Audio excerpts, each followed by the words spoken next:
You are listening to the Yoga for Balance podcast. I'm your host, Heather Jurdy. Thank you so much for listening. As we usually do, I would love to start today's episode with a few deep breaths. I've had a few students stay after my classes that listen to the show. If you're listening, thank you for taking your yoga off the mat and into the rest of your day. And for the rest of you, I do hope to get to practice yoga and be in a room with you or a space with you someday for an in-person yoga experience. But however you have arrived to the Yoga for Balance show, I am beyond grateful that you're here. There's a lot of ways you could be spending this time, whether it's a 20, 45 minute or an hour-long episode. So the fact that you are setting it aside to digest some of this information and get to know some of these incredible guests says a lot. And I really do appreciate it and hope that you are finding value in the content that I'm providing and the experts that I'm talking to uncover some of these truths around yoga and other healing practices. So before we dive in, let's take 3 deep breaths together. Wherever you're at, feel a little more relaxed in the body and take a nice deep breath into the belly and the chest. Sigh, let it out. 2 more like that. Breathe in for the count of 5. Open mouth, exhale. For the count of 5. Next deep breath, count to 6. Fill all the way up and hold.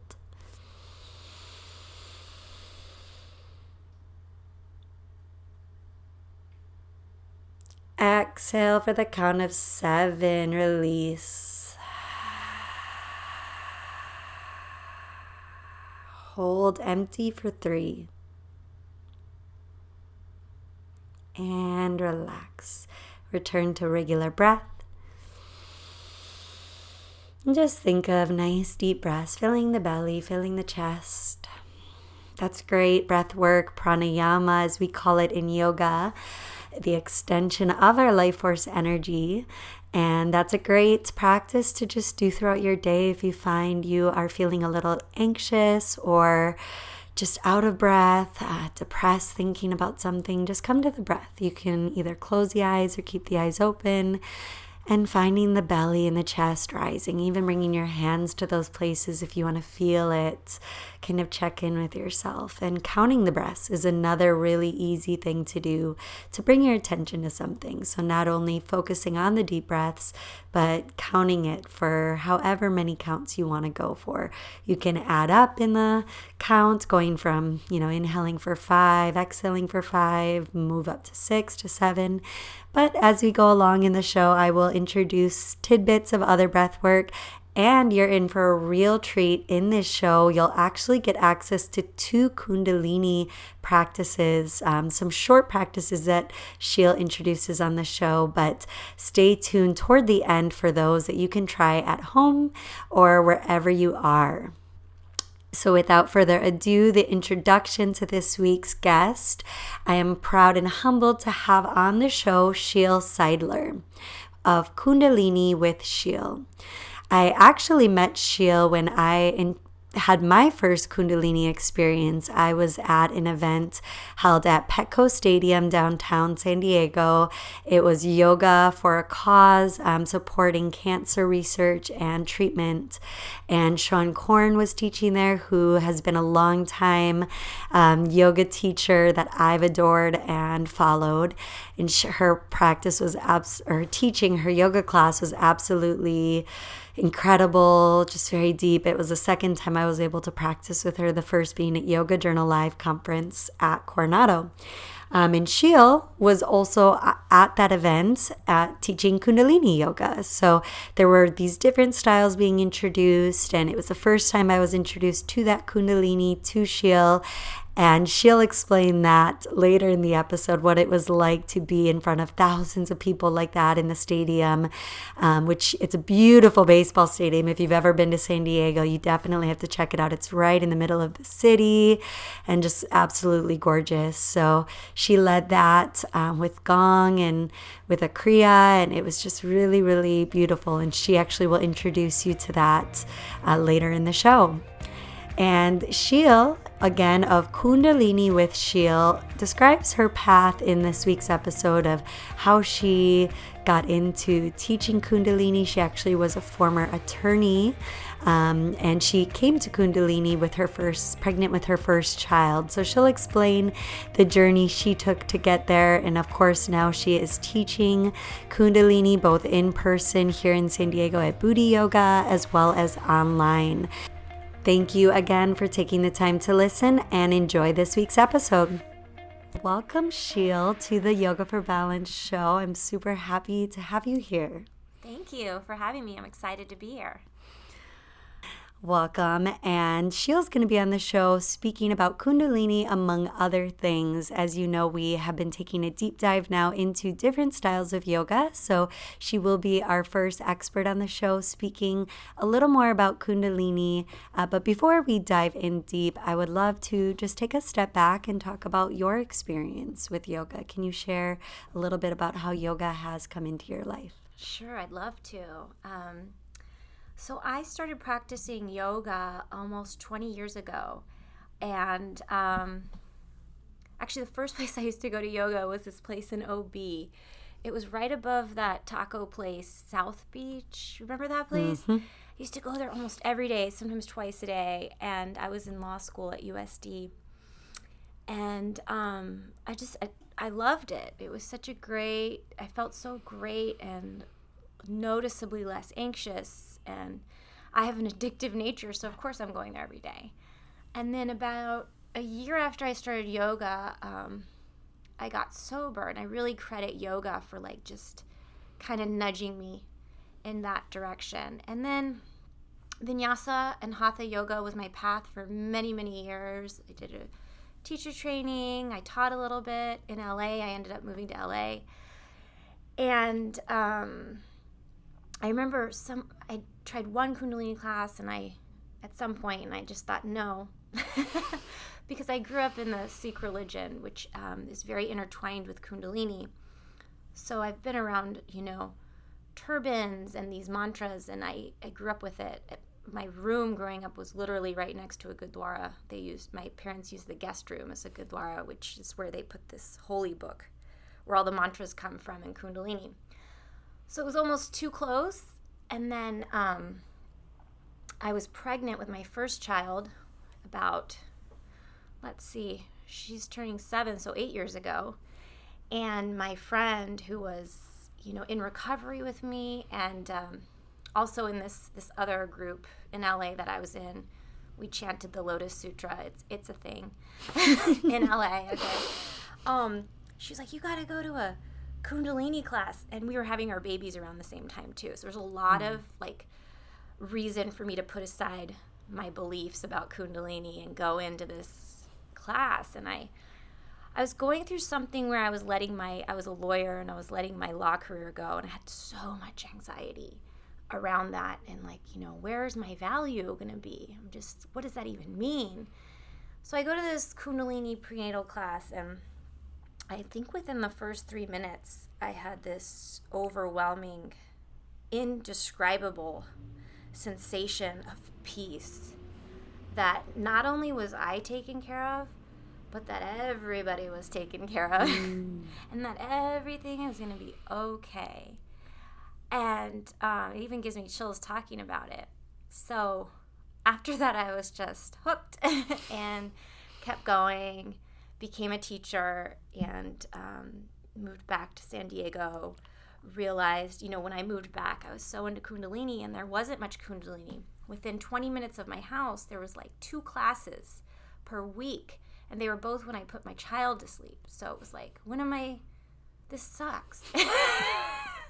So I started doing online Kundalini, and when I would meditate, I would hear this voice being like, you need to open a place. And I was like, I don't want to open a place. So I fought that. I tried to like partner with people so they could open a place, and it just kept falling apart. And then I ended up opening a Kundalini center in La Jolla called Kundalini Wind and Sea. It was around for almost 2 years, and then I closed it so I could focus back on my family. I feel like I, lit that fire and I could step back. I honored my Dharma, and now I just teach again, and that's a really good place for me as a mother. I teach at Buddha Yoga, and I really like where I'm at, and my classes are available online at Your Booty, and I'm happy with that right now. So that's the path.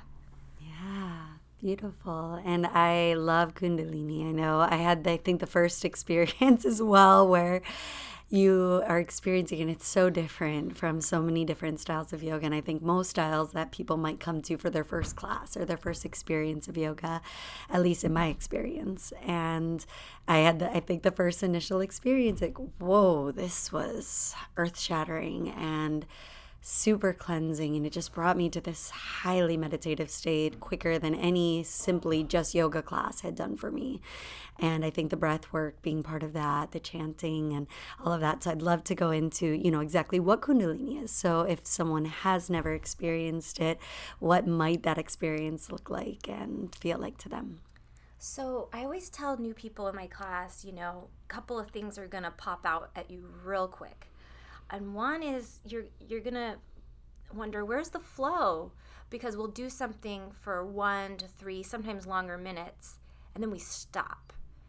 And you put, you just relax, and it's like you stir a pot vigorously, the pot being your chakras, and then you pause and you let the energy resettle in a newly configured way that supports your Kundalini energy rising. Now, what's Kundalini energy? It's your authenticity. It's your true soul identity. It's not your gender. It's not your job. It's not your name. It's not your family. It's nothing like that. It's a pure energy that has been you through 8.4 million lifetimes and more. And it was with you when you left the divine, and it'll be with you when you go back eventually. That's kind of the way we look at it. So, that's how the exercises kind of happen. There's also breath work in every class. There's mantra, sound current work, because we use sound to affect our cells and our molecules, just the way like that scientist in The Secret talked about the water molecules. If we're 70% water, we can change that structure with sound that will support Kundalini energy rising. The meditations, again, all of it is coming back and nudging that soul energy up the spine. The yogis describe it like a sleeping snake that uncoils and rises up. The classes, also my classes, we use gong, and that's a little different. I use it usually either just before or after the meditation. And the gong, it's like, it helps solidify all of the changes you've made, and it creates this golden chord, CHORD, so it's like a sound between the pituitary and pineal gland, or the 7th and 6th chakras, that is like your tune, it's your song. So it's like you do all this work, and then you want to create a steadiness so that when you leave the class and you go in your life, you have this exalted sense of like effortlessness, of things just coming to you, experiences, and it's just that serve your purpose of being here and get you home that much quicker to the divine. And you have to experience it. I think it's one of those things it's so different, and if you're exploring your yogic path, Kundalini cannot be missed. Definitely.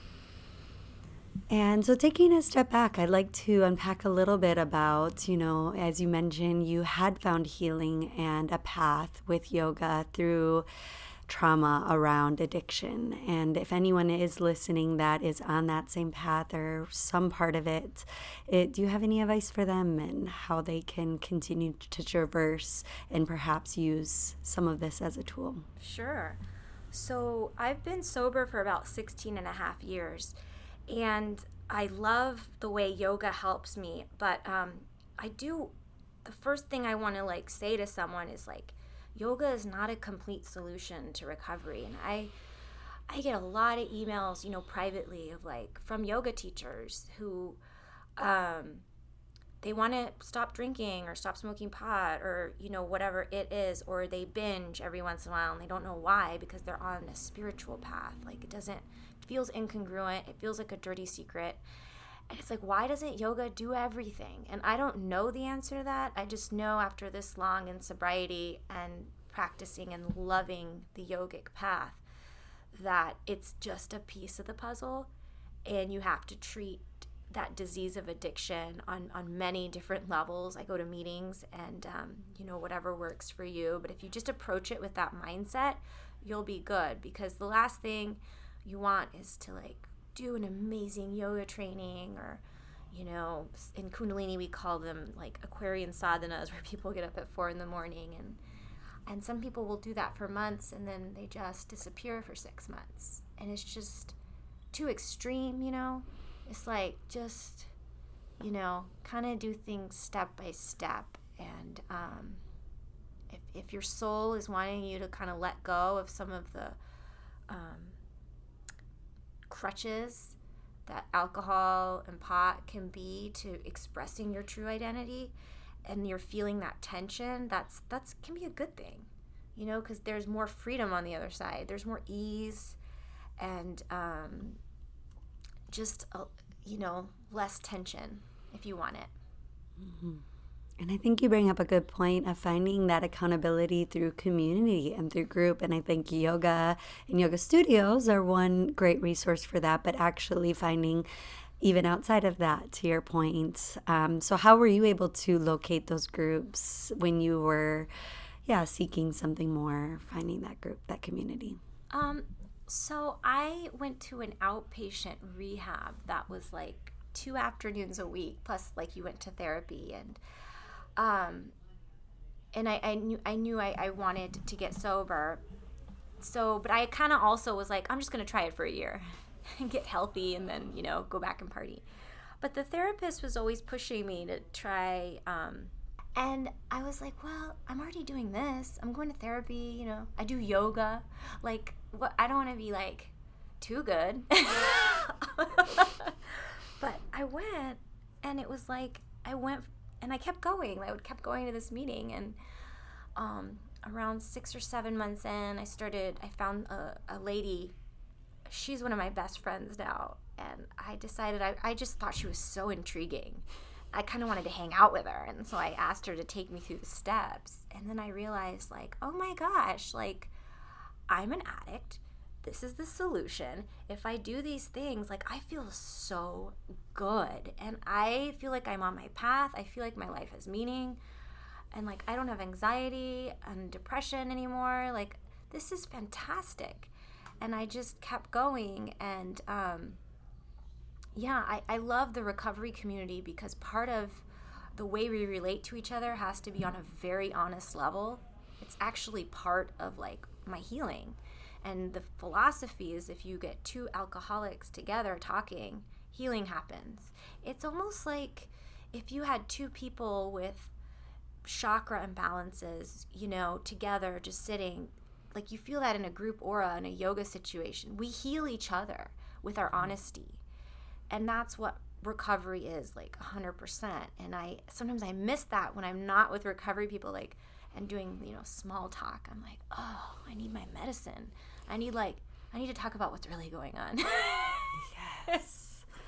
So I just found it, and I have all kinds of friends who are not in recovery too, and it's nice to have all of that going. But like my recovery it's my family, so and my yoga family. So. Mm-hmm. Yeah, it's just having those people to connect to on such a deep level, and in understanding that if someone may have not gone through a similar situation, how do they understand that? So really having someone to see you at that deep level. And I was listening to another podcast recently about how sometimes the people closest to us are the harder people to be vulnerable around, because we have all of this ego built up around that relationship and who we are to them, and we're the provider in the family, or we're the one that everyone leans on. So how do we express ourselves and go outside of that? True.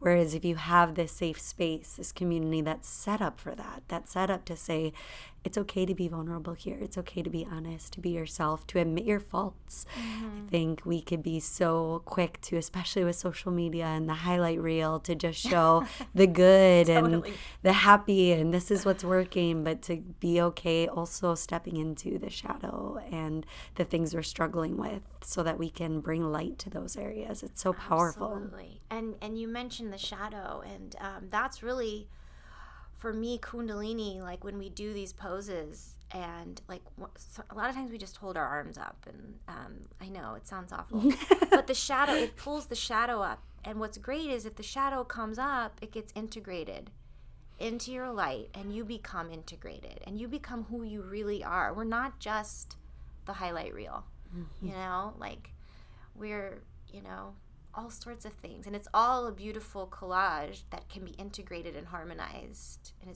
it's waiting to be, really.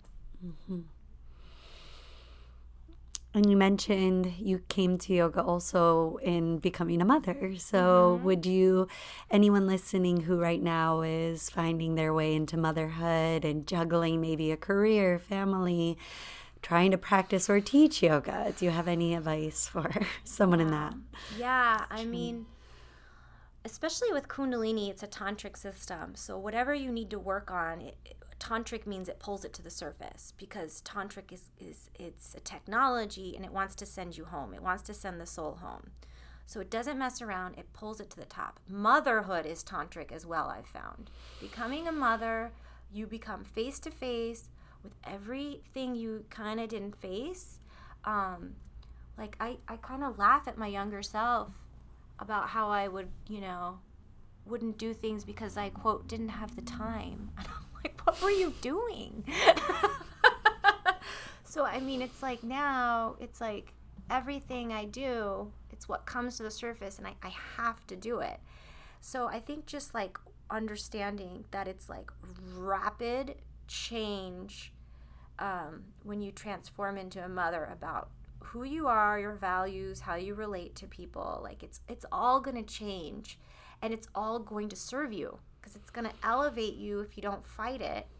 And the stuff that's coming up, like, you know, people who maybe want you to be a certain way that you used to be, and your motherhood role doesn't support that anymore, like that's normal, and let them deal with that. You focus on, you know, taking care of the baby, building love in your home, and everything else comes second to that. You know, people pleasing, the codependent stuff, I think that's a common theme I see with new mothers. And the other thing is, like, women will come to Kundalini and they'll have these amazing experiences, and then they'll go home and like if their husband didn't do the one thing they asked, or, you know, it's just like infuriating, or the baby, it's like, how is this possible?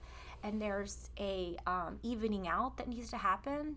So like as you meditate, as you start to create a habit of self in your cells, it's not going to be smooth. And what's going to happen is, an example is, I had a student who went home, and she had, after a workshop, and she had asked her husband to feed the baby, and the baby was not fed. Was anyone upset? No, except for her. And she's like, how is it that I could be so upset when just 10 minutes ago I was so in love with life? And I told her, you know, if you do this enough, if you push against this enough and push through it, and don't back down, what's happening is you're going to go home one day in the same scenario, and you're going to feed the baby, and you're going to look in the baby's eyes, and you're going to have the most magic moment, and you're going to be so glad the baby didn't eat, you know, because it was all working for you to have this connection and this experience of true identity, and, you know, everything's working for you to have that. So all the resistance is actually for those magical moments that are available at any time. I love that. And I think you brought that up a couple of times, like leaning into that resistance. And I think we hear that as fear a lot. So discovering that fear, feeling into it, and realizing maybe this is a trigger for me to dig deeper and to go there. Yeah, definitely. Because in recovery, they have a saying, don't quit before the miracle. there's a miracle. It's just like you just got to get opened up a little, and find it. Mm-hmm. I think when we first met, you were teaching at Petco Stadium for at the Padres Stadium here in San Diego, on quite a large stage. I think we had to have had thousands of people there for a yoga event, and that's when I was first introduced to Kundalini. And I just thought it was so powerful and beautiful, and I'd love for you to chat about that experience a little bit. And if there is someone listening as a teacher that may be asked to step on a stage like that in front of numerous people, or more than they're expecting, their first big class where the class is full, or an experience like this. Can you talk a little bit about that? Sure. That was, I think, in like 2016 or late 2015, somewhere in there. I had been asked to teach. It was a charity for cancer treatment, and it was with some amazing yogis like Sean Korn, who I used to go to in LA like 20 years ago, people who I really looked up to. And I was like, whoa. And I hadn't been teaching that long, definitely had never taught that many people. But what's interesting is maybe a year prior, I was still nursing my second daughter. So when you're in nursing mode, you wear sweatpants all day, and like you're nursing, you're pumping, like it's not the most glamorous time of your life. But for some reason, I had been doing this meditation called Sakriya in Kundalini. It's one of the top 3 meditations. And I don't know why that was my daily practice, or sadhana as we call it. And it shores up your nervous system and it strengthens your aura. And I had done it for like 90 days, and I don't know why. I just got called to do it. And then, less than a year later, I'm teaching like thousands of people. And I credit that because I wouldn't call myself confident by any means. And I remember like leading up to it, I was like, I'm going to get really nervous at some point, like, what if I mess up? And I remember driving out to the stage on this golf cart and literally looking for my nerves, because I was like, why aren't I more nervous? This is so weird. And I did this arc line meditation, one of my favorites. It charges your arc line, which is a ribbon of energy from ear to ear, and it's the projection of you that projects into your aura, your true identity. And it's the way we send waves of our dharma throughout, the universe. And so I start, I just teach it like I'm teaching 3 people, and I wasn't nervous. And I think Kriya is 1, and then 2, like, I was having fun, like, hearing the people who 99% had never done Kundalini chanting HUD with their navel, which is the name for the infinite in the 3D, in the earthly realm. It's very much a powerful manifesting mantra. And I just felt like a living prayer of everybody revealing their true identity and making these waves of their arc line together throughout infinity. And it just felt so good. So, I mean, if you're teaching a big class, or you've never taught, like, do Sakriya, activate your navel chakra, get that all strong, and then just be open to have fun. And, I didn't even, like, don't compare yourself to anyone. You're just so magical. Your arc line's different, and it's supposed to be different.